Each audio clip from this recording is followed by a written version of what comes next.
Hello friends, welcome back to our YouTube channel GK with me. तो आज के इस वीडियो में हम डिस्कस करने वाले हैं सोशल साइंस के क्वेश्चंस के बारे में। जैसा कि आपको पता है, आपके सिलेबस में सोशल साइंस जो है वो 15 मार्क्स की रहने वाली है। ये क्लास आपके चंडीगढ़ पीआरटी को ध्यान में रखकर बनाई जा रही है, क्योंकि आपका एग्जाम जो है वो बहुत पास आने वाला है। 28 अप्रैल को आपका एग्जाम कंडक्ट होगा और शायद आपको आज या कल में आपके एडमिट कार्ड भी देखने को मिल जाएंगे, क्योंकि आपकी एग्जाम डेट आगे एक्सटेंड तो हुई नहीं है। तो आपका जो एग्जाम है, आपके जो एडमिट कार्ड है, वो बहुत जल्दी आपको देखने को मिलने वाले हैं।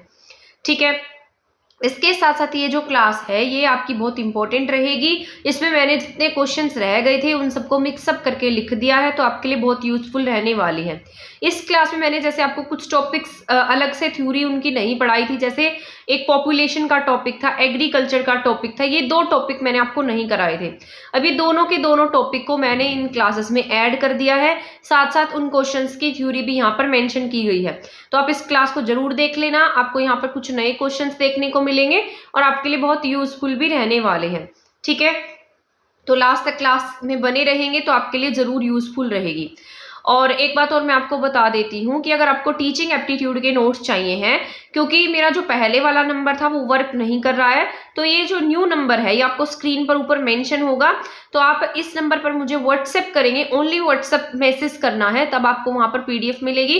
पीडीएफ जो है वो पेड रहेगी। ठीक है, तो टीचिंग एप्टीट्यूड के लिए आप मुझे ऊपर दिए गए स्क्रीन पर दिए गए नंबर पर ओनली व्हाट्सएप मैसेज कर सकते हैं अगर आपको पीडीएफ चाहिए है तो, और पीडीएफ पेड रहेगी। ठीक है, तो अब हम स्टार्ट कर देते हैं इन क्वेश्चन सीरीज को पढ़ना। सबसे पहला क्वेश्चन जो मैंने यहाँ पर लिखा है, रूस में प्रथम सोवियत किस वर्ष अस्तित्व में आया। तो ये सारे आपके जैसे वर्ल्ड ज्योग्राफी के भी 2-3 टॉपिक्स दिए गए थे, जैसे रशियन रिवॉल्यूशन था और फ्रेंच रिवॉल्यूशन था, वो सारा मैंने आपको डिटेल से पढ़ाया भी था। तो ये सारे क्वेश्चन उनसे भी रिलेटेड रहने वाले हैं। तो यहाँ पर लिखा है पहला क्वेश्चन, रूस में प्रथम सोवियत किस वर्ष अस्तित्व में आया। ठीक है, तो ये जो मतलब ये जो हम रूस को सोवियत संघ के नाम से जानते हैं, तो ये जो सोवियत जो है ये कौन से वर्ष में अस्तित्व में आया था। तो 1905 में सबसे पहली बार सोवियत जो है अस्तित्व में आया। 1905 की बात है जब वहां पर क्या आया है, सोवियत आया है। हमारे इंडिया में इस टाइम पीरियड पर क्या चल रहा था, हमारे इंडिया में इस टाइम पीरियड पर बंगाल विभाजन चल रहा था, लॉर्ड कर्जन का समय था। इसके बाद यहाँ पर नेक्स्ट लिखा है, 1905 में मई में मॉस्को के उत्तर पूर्व में पहली परिषद का गठन किया गया। ठीक है, ये जो सोवियत है इसको बनाने के लिए पहली मीटिंग का आयोजन किया गया था मई के महीने में। सोवियत पहली बार 1905 के पीट्सबर्ग अव्यवस्था के दौरान सामने आया।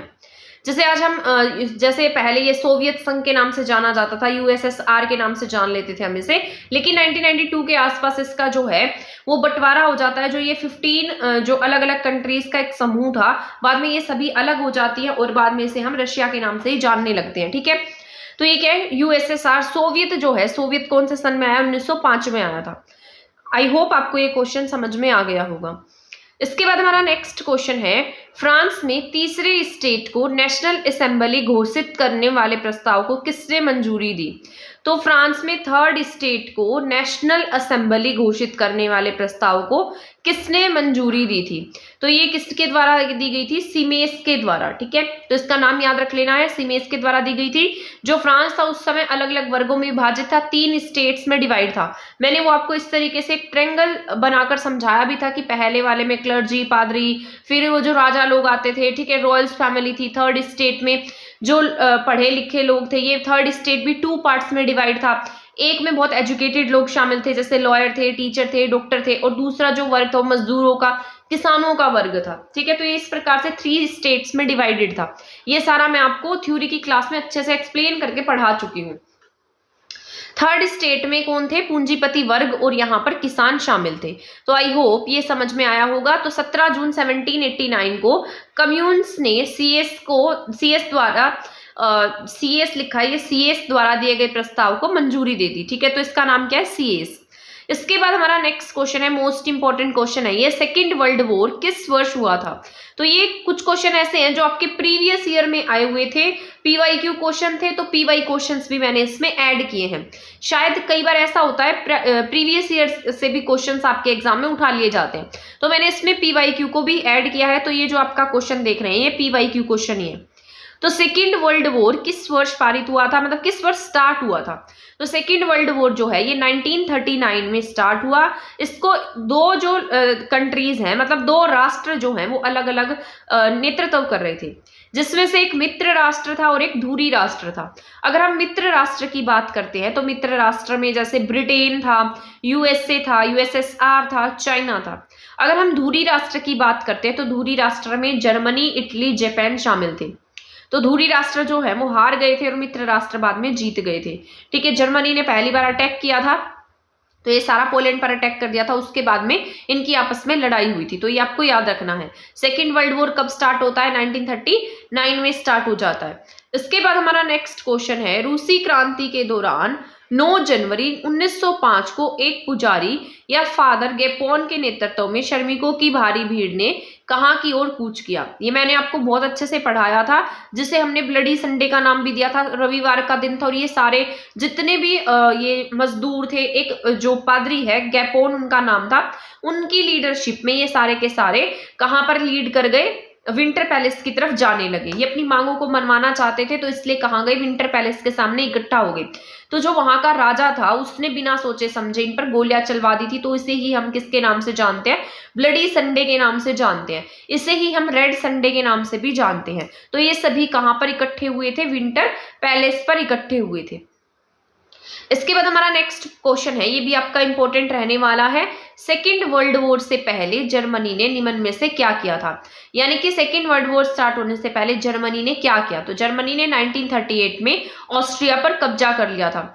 इसके साथ साथ अलग अलग कुछ ऐसी जो मतलब कंट्रीज थी जिस पर जर्मनी ने अपनी जो चाल है उसके थ्रू कब्जा करना स्टार्ट कर दिया था, और अपने देश का संविधान भी इसने खत्म करा दिया था।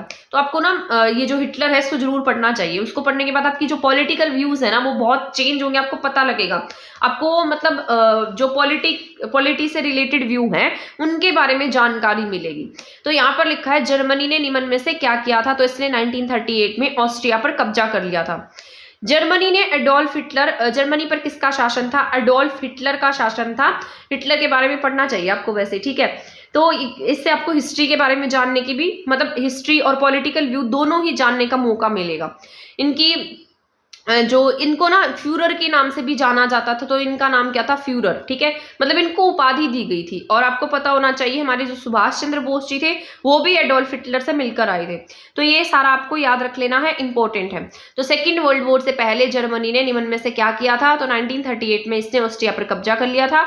जर्मनी पर एडोल्फ हिटलर का शासन था। इसे फ्यूरर की उपाधि दी गई थी, यानी कि इसे फ्यूरर के नाम से भी जाना जाता था। आई होप आपको समझ में आ गया होगा। इसके बाद हमारा नेक्स्ट पॉइंट है, 1 सेकेंड, हाँ ठीक है। तो यहाँ पर लिखा है बोल्शेविक पार्टी के संस्थापक कौन थे? तो वहां पर ना एक पार्टी बनाई गई थी जिसका नाम था बोल्शेविक पार्टी। तो जिसके संस्थापक कौन थे? व्लादिमीर लेनिन थे। ये रूसी राजनीतिक क्रांतिकारी थे। बोल्शेविक जो थे वो मार्क्सवादी रूसी सोशल डेमोक्रेटिक लेबर पार्टी का एक ग्रुप था। तो बोल्शेविक क्या चाहते थे कि इनके देश में जो पूंजीपति व्यवस्था है वो खत्म हो जाए, और पूंजीपति व्यवस्था खत्म होकर हम यहाँ पर क्या लाना चाहते थे? ये सोशल डेमोक्रेटिक लेबर पार्टी का गठन करना चाहते थे, समाजवादी व्यवस्था की स्थापना करना चाहते थे। तो बोल्शेविक पार्टी के संस्थापक कौन रहे हैं? व्लादिमीर लेनिन रहे हैं, ठीक है। लेनिन ने अक्टूबर क्रांति में भी पार्टी का नेतृत्व किया था, ठीक है। तो यहाँ पर इन्होंने क्या किया? अक्टूबर क्रांति का नेतृत्व किसने किया था? लेनिन ने किया था। इसके बाद हमारा नेक्स्ट क्वेश्चन है, पेरिस शांति सम्मेलन का आयोजन किन विशाल 3 या बिग 3 देशों ने किया था? तो पेरिस सम्मेलन जो है वो कौन से देशों ने किया? ये यहाँ पर ना पहले जब ये फर्स्ट वर्ल्ड वॉर हुआ था तो पेरिस सम्मेलन हुआ था, तो उसमें ना जर्मनी की बहुत ज्यादा इंसल्ट की गई थी। तो बाद में हिटलर ने इस इंसल्ट का बदला लेने के लिए सेकेंड वर्ल्ड वॉर में इनके साथ फिर से युद्ध स्टार्ट कर दिया। तो पेरिस शांति सम्मेलन का आयोजन किन विशाल 3 बिग कंट्रीज के द्वारा किया गया? तो उसमें कौन थे? यूएसए था, जापान था और ब्रिटेन था, ठीक है। पेरिस शांति सम्मेलन 1919 और 1920 में युद्ध की समाप्ति के बाद हुआ। ये एक टाइप की इंटरनेशनल बैठक थी, ठीक है। इसके बाद हमारा नेक्स्ट क्वेश्चन है, 1 जुलाई को कौन सा दिवस मनाया जाता है? ठीक है, यहाँ पर ना मैंने स्टैटिक जीके के क्वेश्चन भी ऐड किए हैं जो आपके करंट अफेयर्स, जैसे आपका जो जनरल अवेयरनेस का पोर्शन दिया है उसमें आपको 5 से 6 क्वेश्चन स्टैटिक जीके के भी देखने को मिलेंगे। और ये डे वाले क्वेश्चन जो है आपके एग्जाम में पूछे जाते हैं, पहले भी कई बार पूछे गए हैं।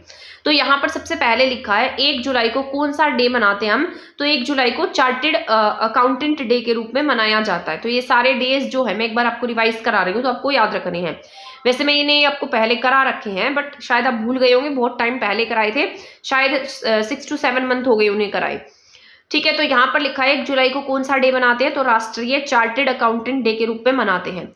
इसके बाद नेक्स्ट क्वेश्चन है इंटरनेशनल लेबर डे या इंटरनेशनल मजदूर दिवस कब मनाया जाता है, ये आपको पता होना चाहिए। ये 1 मई को मनाया जाता है। यह दिन 8 घंटे काम के लिए, मतलब ये इस दिन उन्होंने क्या किया था कि 8 घंटे काम के लिए मजदूरों के आंदोलन की जीत का क्या था, ये एक प्रतीक था। ठीक है, तो ये इनके अधिकारों की बात करता है, मजदूरों के राइट्स की बात करता है। तो इस दिन हम क्या मनाते हैं, इंटरनेशनल मजदूर दिवस के रूप में मनाते हैं। इसके बाद हमारा नेक्स्ट क्वेश्चन है, मोस्ट इंपॉर्टेंट क्वेश्चन है, एग्जाम में पूछा जाता है, तो आपको ये अच्छे से याद रखना है। 23 जनवरी पराक्रम दिवस के रूप में किसके जन्म वर्षगांठ पर मनाया जाता है, तो 23 जनवरी को जो हम पराक्रम दिवस मनाते हैं, तो वो किसके जन्म दिवस पर मनाते हैं, तो 23 जनवरी को हम नेताजी सुभाष चंद्र बोस के जन्म दिवस पर हम क्या मनाते हैं, पराक्रम दिवस के रूप में मनाते हैं। ठीक है, और ये संस्कृति मंत्रालय के द्वारा मनाया जाता है, ये भी आपको याद रखना है। इसके बाद हमारा नेक्स्ट क्वेश्चन है राष्ट्रीय खेल दिवस।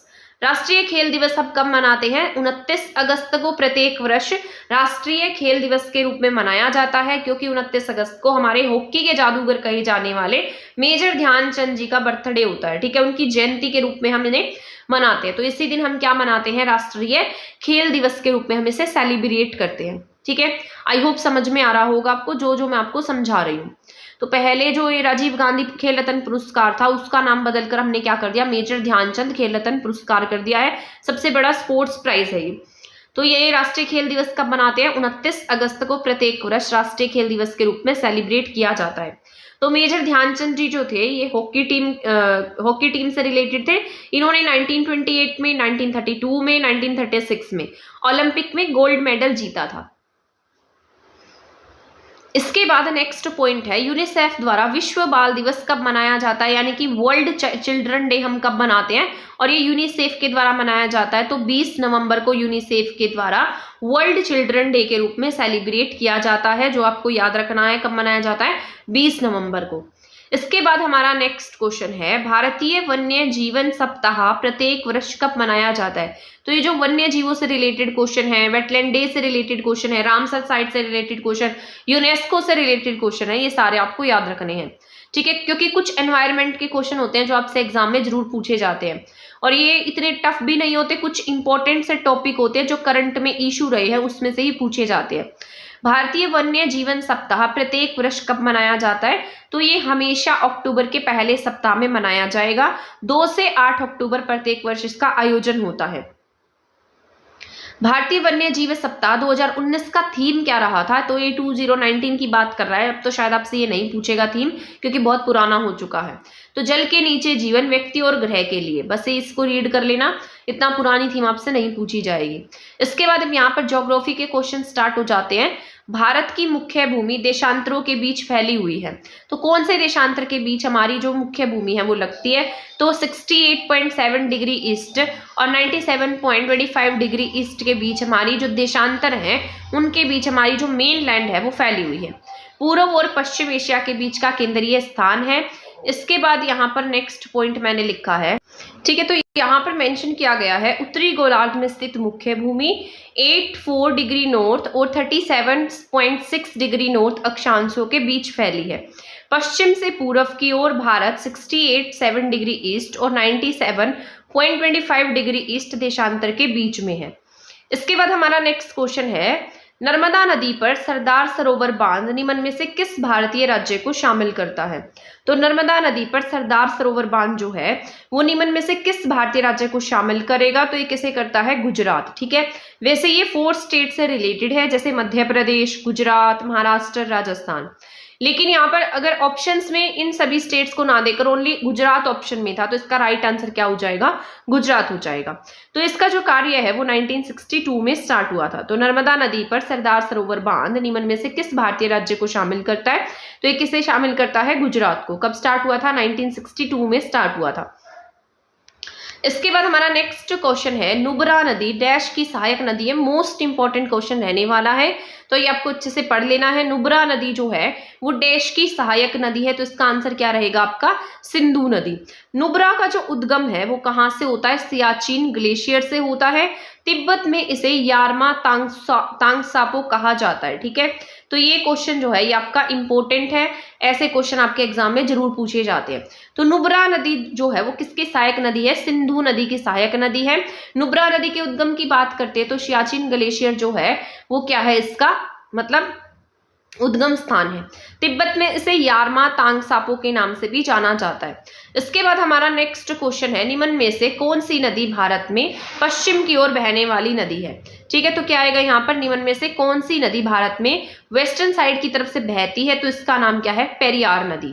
पेरियार नदी जो है ये केरल राज्य की सबसे लंबी नदी है। इसे केरल राज्य की लाइफलाइन भी कहा जाता है। जैसे राजस्थान की लाइफलाइन इंदिरा गांधी नहर को कहा जाता है, वैसे ही केरल राज्य की लाइफलाइन पेरियार नदी को कहा जाता है। अगर हम इसके उद्गम की बात करते हैं तो इसका उद्गम पश्चिमी घाट से होता है और ये कहाँ पर मिल जाती है, अरब सागर में मिलती है। ठीक है, इसके बाद हमारा नेक्स्ट पॉइंट है क्वेश्चन नंबर 18, मेटूर बांध भारत में निम्न में से किस नदी पर बना है। तो मेटूर बांध जो है ये कावेरी नदी पर तमिलनाडु में बना हुआ है। 1934 में से बनाया गया था। तो मेटूर बांध जो है वो कहाँ पर है, कावेरी नदी पर, तमिलनाडु में है। 1934 में से बनाया गया था। ये सारा का सारा आपको याद रखना है। ठीक है, इसके बाद हमारा नेक्स्ट क्वेश्चन है, मोस्ट इंपॉर्टेंट क्वेश्चन है ये आपका, इस पर आप डबल स्टार लगा लीजिए। ऐसे क्वेश्चन आपके एग्जाम में जरूर आते हैं और ये प्रीवियस ईयर क्वेश्चन है, तो ये आपको अच्छे से याद रखना है। भारत का मानक समय मध्याह्न रेखा 82.30 डिग्री ईस्ट डैश से होकर गुजरता है।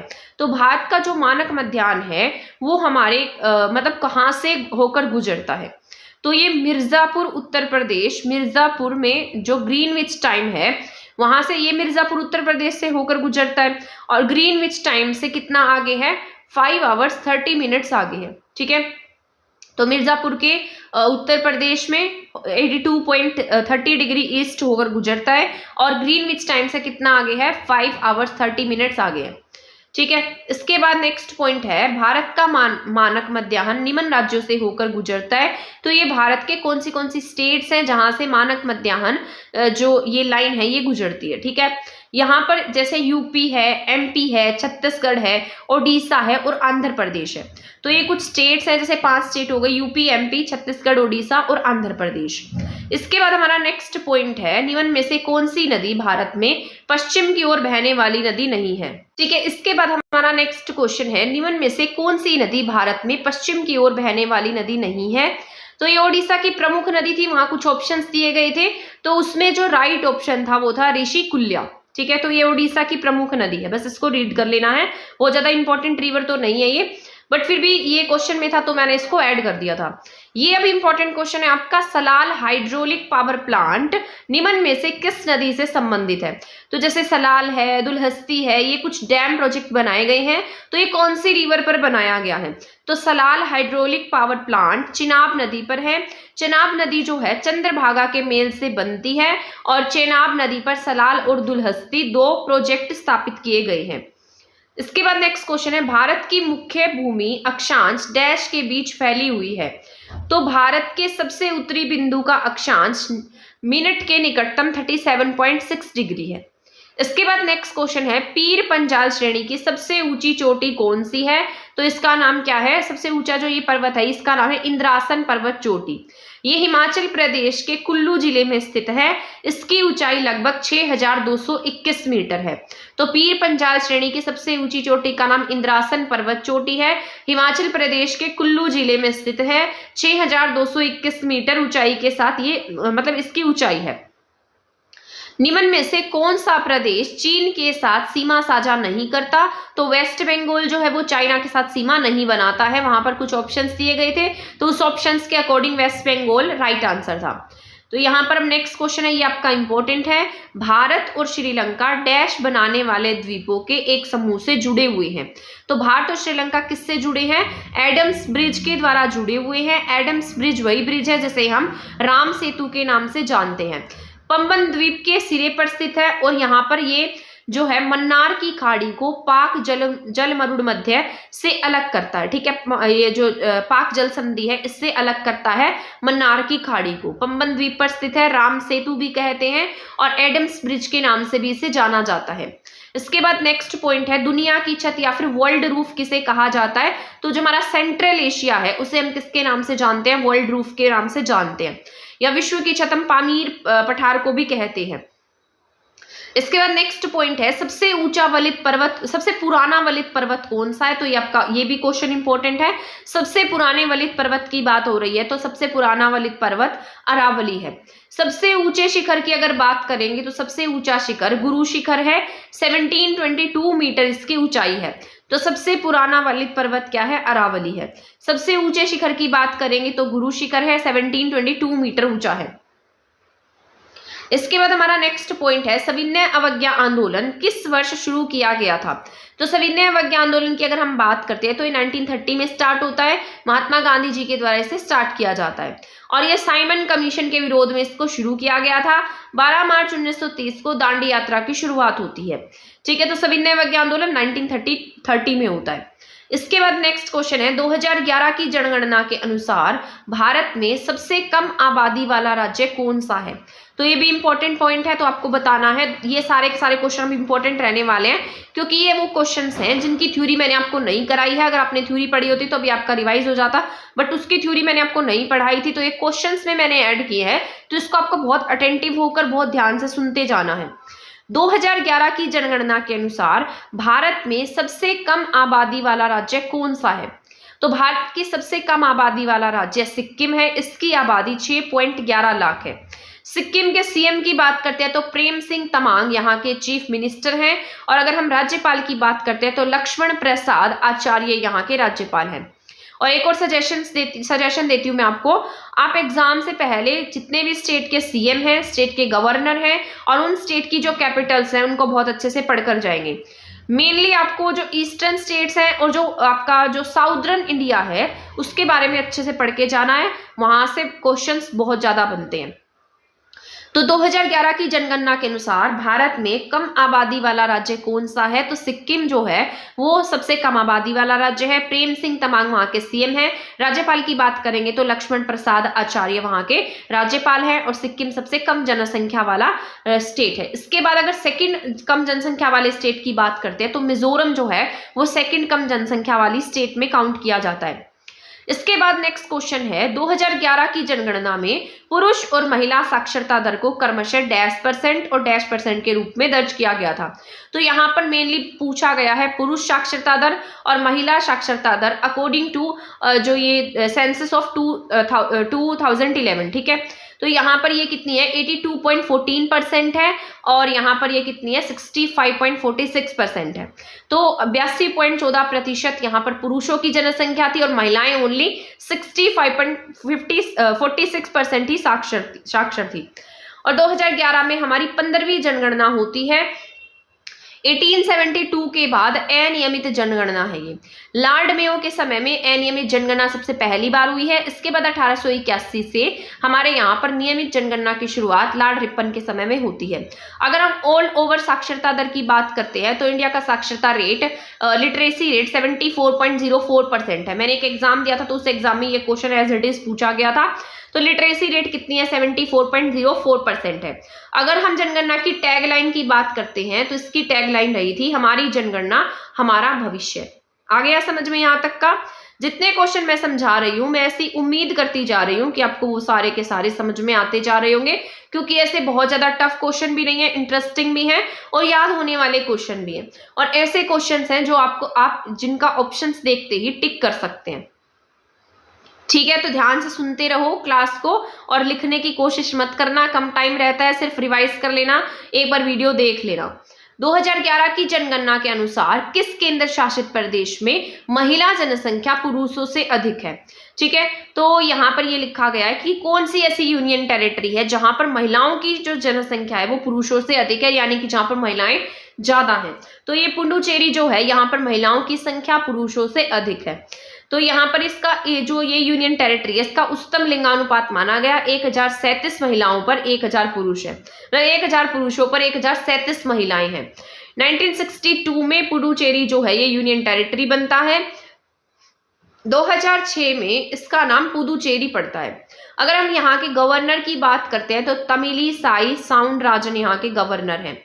पुडुचेरी की एक सबसे इंपॉर्टेंट बात यह है कि इसके 4 जिले हैं जो 3 अलग अलग स्टेट्स में हैं। पुडुचेरी और कराईकाल जो है ये 2 ऐसे जिले हैं जो तमिलनाडु स्टेट में है, यनम आंध्र प्रदेश में है और माहे कहाँ पर है, केरल में है।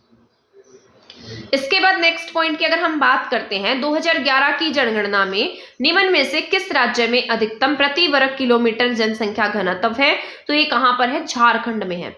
अगर वैसे तो आपका फर्स्ट ऑप्शन क्या रहेगा, बिहार रहेगा, ठीक है। अगर बिहार ऑप्शन में नहीं होता है तो आपको झारखंड टिक करना है, क्योंकि जो क्वेश्चन मैंने देखा था वहां पर झारखंड ऑप्शन में था, बिहार ऑप्शन में नहीं था। अगर बिहार ऑप्शन में आ जाता तो आपको फर्स्ट प्रायोरिटी बिहार को देनी है, ठीक है।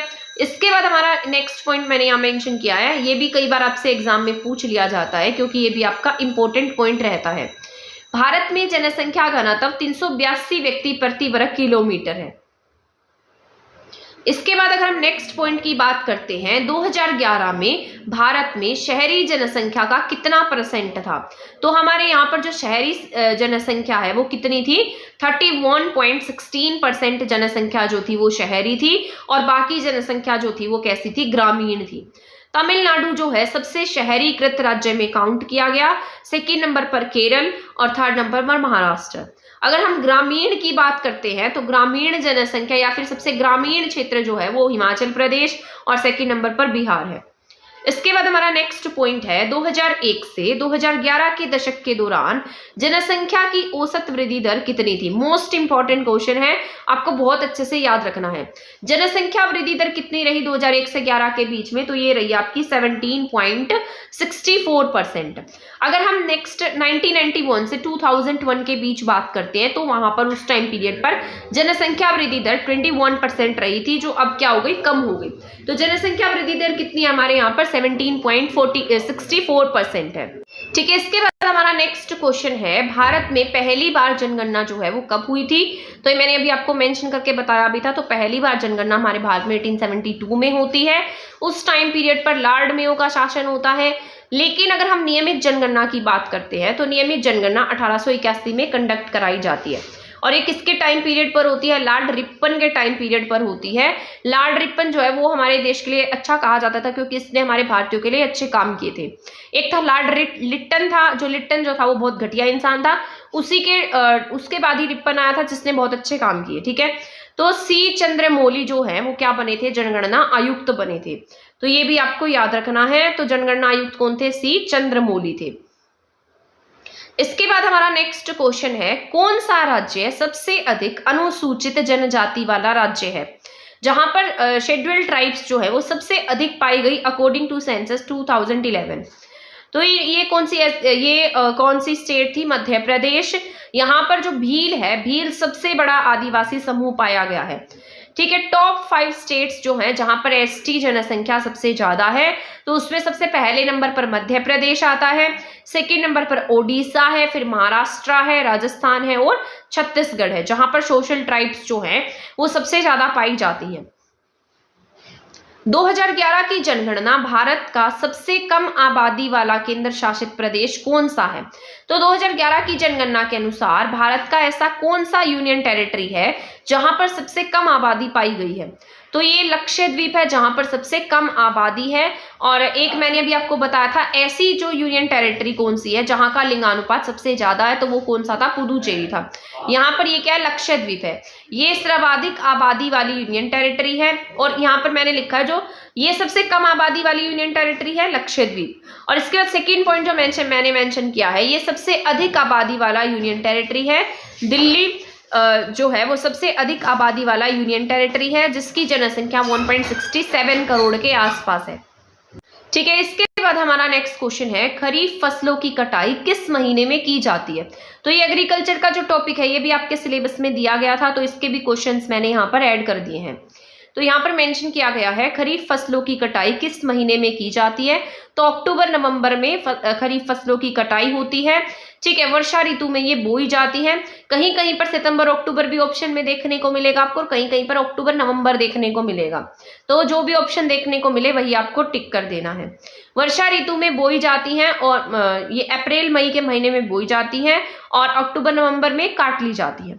खरीफ की फसलों के अगर एग्जाम्पल्स की बात करते हैं तो खरीफ की फसलों में मक्का, धान, जवार, बाजरा, उड़द और कपास आते हैं। 3 टाइप की फसलें होती हैं, जैसे रबी की फसल है, खरीफ की फसल है और जायद फसलें हैं। रबी में जैसे गेहूं, जौ, टमाटर, सरसों ये सब आता है। अक्टूबर दिसंबर में बोई जाती हैं और अप्रैल जून तक काट ली जाती हैं। ठीक है, इसके बाद हमारा नेक्स्ट क्वेश्चन है, निम्न में से कौन सी वृक्षारोपण फसल है। तो यहाँ पर रबड़ जो है वो कैसी है, वृक्षारोपण फसल है। अगर हम रबड़ की बात करते हैं तो सबसे बड़ा उत्पादक स्टेट जो है वो कौन सा है, केरल है। अगर वृक्षारोपण फसलों की हम बात करते हैं तो उसमें चाय, कॉफी, रबड़, कोको, नारियल, ठीक है, ताड़ का तेल और काजू, ये सब कैसी फसलें हैं, वृक्षारोपण फसलें हैं। ठीक है, तो आई होप ये समझ में आ गया होगा आपको जो मैंने आपको भी समझाया है। इसके बाद हमारा नेक्स्ट क्वेश्चन है, silver fibre is related to which crop. ठीक है, तो सिल्वर फाइबर जो रिवॉल्यूशन थी वो किस क्रॉप से रिलेटेड थी, तो ये रिलेटेड थी कपास से। सबसे अधिक गुजरात में पाई जाती है। रजत क्रांति की बात करते हैं तो रजत क्रांति जो है वो अंडे से रिलेटेड है। ठीक है, तो सिल्वर फाइबर किससे रिलेटेड है, कपास से, और रजत क्रांति किससे रिलेटेड है, अंडे से। इसके बाद नेक्स्ट है, कौन सी फसल उत्तर भारत में रबी से रिलेटेड है, तो रबी से रिलेटेड फसलों में कौन सी आती है, जो शीत ऋतु में बोई जाती है और वसंत ऋतु में काटी जाती है। अप्रैल मई के महीने में ये काट ली जाती है। ठीक है, तो इतना आपको याद रखना है। इसके बाद कौन सा भारतीय राज्य दालों का सबसे बड़ा उत्पादक राज्य है, तो राजस्थान है। सेकंड नंबर की अगर बात करते हैं तो एमपी जो है सेकंड स्थान पर आता है। ठीक है, तो दालों के प्रोडक्शन में सबसे नंबर 1 पर राजस्थान है और सेकंड स्थान पर कौन है, एमपी है, ये याद रखना है। इसके बाद हमारा नेक्स्ट क्वेश्चन है, भारत का कौन सा राज्य मिर्च और हल्दी का सबसे बड़ा उत्पादक राज्य है, तो ये भी आपका इंपॉर्टेंट क्वेश्चन है। ऐसा कौन सा स्टेट है जहां पर मिर्च और हल्दी का प्रोडक्शन सबसे ज्यादा होता है, तो ये आपका आंध्र प्रदेश स्टेट है। ऐसे क्वेश्चन एग्जाम में पूछे जाते हैं तो आपको ये अच्छे से याद रखते जाने हैं। तो आंध्र प्रदेश जो है वो मिर्च और हल्दी का सबसे बड़ा उत्पादक स्टेट है। इसमें क्या आएगा, जैसे मलेशिया जो है, मलेशिया भारत से सबसे ज्यादा मिर्च को आयात करता है, मतलब मलेशिया सबसे ज्यादा भारतीय मिर्च मंगवाता है। ठीक है, इसके बाद हमारा नेक्स्ट क्वेश्चन है, भारत में हरित, मोस्ट इंपॉर्टेंट क्वेश्चन है, इसको अच्छे से याद रख लेना आप। 1 सेकेंड। तो ये है, भारत में हरित क्रांति के जनक के रूप में किसे जाना जाता है, तो भारत में जो हरित क्रांति के जनक हैं वो हैं एमएस स्वामीनाथन जी। ठीक है, एमएस स्वामीनाथन जी ने हरित क्रांति को लेकर काम किया था। गेहूं और चावल की किस्मों पर काम किया गया। उसके बाद हमारे देश में जो है खेती में बहुत ज्यादा सुधार देखने को मिला। हरित क्रांति जो है हमारे लाल बहादुर शास्त्री जी के समय में शुरू हुई थी। और वर्ल्ड में अगर हरित क्रांति की बात करते हैं तो नॉर्मन बोरलॉग प्रसिद्ध थे। एमएस स्वामीनाथन ने नॉर्मन बोरलॉग के साथ मिलकर काम किया था। इन दोनों को दुनिया का पहला वर्ल्ड खाद्य पुरस्कार भी मिला था। ठीक है, तो ये इंपॉर्टेंट क्वेश्चन हो जाता है। अभी हाल ही में कुछ समय पहले एमएस स्वामीनाथन जी की डेथ भी हुई थी। इसके बाद नेक्स्ट क्वेश्चन है, गंगा के मैदान की प्रमुख नकदी फसल क्या है। आपको पता है गंगा नदी का जो मैदान है वो जलोढ़ मैदान है, वहां पर किसी भी तरीके की फसलें बोई जा सकती हैं, लेकिन यहाँ पर नकदी फसलों की बात हो रही है तो नकदी फसलों में क्या आएगा, गन्ना आएगा। ठीक है, इसके बाद नेक्स्ट क्वेश्चन है, डैश को भारत का फलों का टोकरा कहा जाता है, तो फलों का टोकरा जो है वो कौन सी स्टेट को कहा जाता है, हिमाचल प्रदेश को। हिमाचल प्रदेश में नाशपाती, सेब, आम, अंगूर, अखरोट, बादाम, बेर, ये सारे जो फ्रूट्स हैं ये यहाँ पर सबसे अधिक देखने को मिलते हैं। लेकिन यहाँ का जो फेमस फ्रूट है वो क्या है, सेब है। सेब यहाँ का राजकीय फल भी कहा जाता है। जम्मू जो है, जम्मू को भारत के स्विट्जरलैंड के नाम से जानते हैं और केरल को हम स्पाइस सिटी ऑफ इंडिया भी कहते हैं, स्पाइस गार्डन ऑफ इंडिया कह देते हैं या भारत का मसाला उद्यान कह देते हैं। वैसे ही फ्रूट बास्केट ऑफ इंडिया क्या है, हिमाचल प्रदेश है। इसके बाद नेक्स्ट क्वेश्चन है, विश्व के एकजुट मजदूर का नारा किसने दिया था, तो ये नारा दिया गया था रशियन रिवॉल्यूशन में कि जो वर्ल्ड के जितने भी मजदूर हैं वो सब क्या हो जाएं, एक हो जाएं। तो ये नारा किसके द्वारा दिया गया, रशियन रिवॉल्यूशन में दिया गया। अब मैंने आपको बताया था सोवियत संघ जो है वो 1905 में बनता है, लेकिन इसका विघटन कब हो जाता है? 1991 में इसका विघटन हो जाता है। ये 15 जो गणराज्य हैं उनका एक संघ हुआ करता था, लेकिन बाद में ये टूट गया। 1922 में यूएसएसआर बना था। 1905 में सोवियत जो शब्द है वो अस्तित्व में आया था। ठीक है, 1922 में यूएसएसआर बना, 15 गणराज्यों का संघ था। अगर एट प्रेजेंट रशिया के हम राष्ट्रपति की बात करते हैं तो यहाँ के राष्ट्रपति व्लादिमीर पुतिन है। इसके बाद हमारा नेक्स्ट क्वेश्चन है, मार्क्सवाद का समर्थक किसे माना जाता है? तो वहां पर मार्क्सवादी विचारधारा जो है बहुत ज्यादा अस्तित्व में थी, तो मार्क्सवाद के समर्थक किसे कहा गया? कार्ल मार्क्स को। मजदूर वर्ग से संबंधित थे, पूंजीवाद को उखाड़ फेंकने का काम किया, ये क्या कहे गए? मार्क्सवाद के संस्थापक कहे गए। इसके बाद नेक्स्ट पॉइंट है, जार के पतन को डैश के रूप में भी जाना जाता है। तो यहाँ का सम्राट था जिसे जार कहते थे, तो इसे किसके रूप में जाना जाता है? फरवरी क्रांति के रूप में भी जाना जाता है। 1917 में फरवरी की क्रांति होती है। जार निकोलस सेकंड के विरुद्ध में ये क्रांति देखने को मिलती है। इसका उद्देश्य ये था कि ये यहाँ पर क्या स्थापित करना चाहते थे? कम्युनिस्ट सरकार स्थापित करना चाहते थे, या फिर केरेंस्की सरकार की स्थापना करना चाहते थे, जो कैसी विचारधारा को आगे लेकर जाना चाहती थी? समाजवादी विचारधारा को लेकर आगे बढ़ना चाहती थी। ठीक है, आई होप आपको ये सभी क्वेश्चंस जो मैं समझा रही हूँ वो समझ में आ रहे होंगे, और आपके लिए ये सारे के सारे क्वेश्चंस यूजफुल भी रह रहे होंगे, और आप इसको ध्यान से सुनते भी जा रहे होंगे। तो क्वेश्चन नंबर 51 है, रूसी क्रांति के जनक कौन थे? तो रूसी क्रांति के जनक व्लादिमीर लेनिन को कहा जाता है। यही बोल्शेविक क्रांति के भी लीडर भी यही कहे जाते हैं, यही बोल्शेविक क्रांति कही जाती है। इसका उद्देश्य क्या था? समाज में, रूस में समाजवादी पार्टी का निर्माण करना, समाजवादी समाज की स्थापना करना, जो सबको इक्वल राइट दे, सबके हितों के लिए काम करे। ठीक है, इसके बाद नेक्स्ट है, रूसी संसद डैश के नाम से भी जानी जाती है। तो ये ऐसे क्वेश्चन भी पूछ लिए जाते हैं। तो रशियन जो संसद है, पार्लियामेंट है, उसका नाम क्या है? ड्यूमा है। 1905 में इंपीरियल स्टेट ऑफ ड्यूमा की स्थापना की गई थी। पहले यहाँ पर कोई भी पार्लियामेंट नहीं थी, लेकिन इन लोगों ने लड़ाई की, तो उसके बाद में क्या स्टार्ट कर दी गई? एक तरीके से ड्यूमा का गठन कर दिया गया। ड्यूमा में एट प्रेजेंट 616 सदस्य प्रेजेंट होते हैं। इसके बाद नेक्स्ट क्वेश्चन है, रूसी क्रांति किस युद्ध के दौरान हुई थी? तो रूसी क्रांति की शुरुआत फर्स्ट वर्ल्ड वॉर के दौरान होती है। इसके बाद हमारा नेक्स्ट क्वेश्चन है, 1917 में रूसी बोल्शेविक क्रांति के आरंभ में रूस का जार यानी कि शासक कौन था? तो रूस के जो शासक थे उसे किसके नाम से जानते थे? जार के नाम से जानते थे। तो उसका नाम था निकोलस सेकंड। 1917 में रूस के किसान और मजदूरों ने निकोलस सेकंड के खिलाफ क्या कर दिया? विद्रोह कर दिया। और लेनिन ने क्या किया है? बोल्शेविक क्रांतिकारियों के एक समूह का क्या किया था? नेतृत्व किया था। इसके बाद नेक्स्ट क्वेश्चन है, रेड टेरर निम्न में से किस घटना की प्रतिक्रिया थी? तो रेड टेरर जो है ये किसकी प्रतिक्रिया रही है? लेनिन की हत्या का यहाँ पर प्रयास किया गया था। इसे ही रेड टेरर के नाम से जाना गया, लाल आतंक के नाम से जाना गया। फ्रांस का शासक लुई 16 किस राजवंश से संबंधित था? तो बर्बन वंश से रिलेटेड था। आज बर्बन वंश के आप बिस्किट देखते हैं, जो बर्बन नाम से बिस्किट आता है, तो वो एक इनके ही रॉयल फैमिली से रिलेटेड था, जिसका नाम क्या था? बोर्बन राजवंश। तो लुई 16 बर्बन राजवंश से रिलेटेड था। लुई 16 के जन्म की बात करते हैं तो 1754 में इसका जन्म होता है। 1774 में ये राजगद्दी पर बैठता है और 1791 तक ये सम्राट रहता है। नेपोलियन किस युद्ध में पराजित हुआ था? तो नेपोलियन वॉटरलू के युद्ध में क्या हुआ है? पराजित हुआ है। नेपोलियन बोनापार्ट फ्रांसीसी सम्राट था। अगर हम इसके पहले शासन की बात करते हैं तो 1804 से 1814 तक इसका पहला शासन रहा। ये दोबारा शासक बनता है तो दूसरा शासन इसका 1815 में रहता है। इसके बाद मोस्ट इंपॉर्टेंट क्वेश्चन है आपका ये, स्वतंत्रता, समानता और बंधुत्व का विचार किस घटना ने किया? तो मोस्ट इंपॉर्टेंट क्वेश्चन रहने वाला है, अच्छे से सुन लेना इसको। ये कौन सी क्रांति का नारा है? फ्रांसीसी क्रांति का नारा है। स्वतंत्रता, समानता, बंधुत्व, इसको हमने हमारी प्रियम्बल में भी ऐड किया है, हमारी भारत की प्रस्तावना में भी इन तीनों शब्दों को हमने स्थान दिया है। तो स्वतंत्रता, समानता, बंधुत्व का विचार फ्रांसीसी क्रांति से आता है। फ्रांसीसी क्रांति की अगर बात करते हैं तो इसकी शुरुआत 1789 में होती है, और अगर हम इसको समाप्ति की बात करते हैं तो 1799 में फ्रांसीसी क्रांति समाप्त हो जाती है। इसके बाद निम्न में से कौन टू टेरिटरीज ऑफ गवर्नमेंट पुस्तक के लेखक हैं?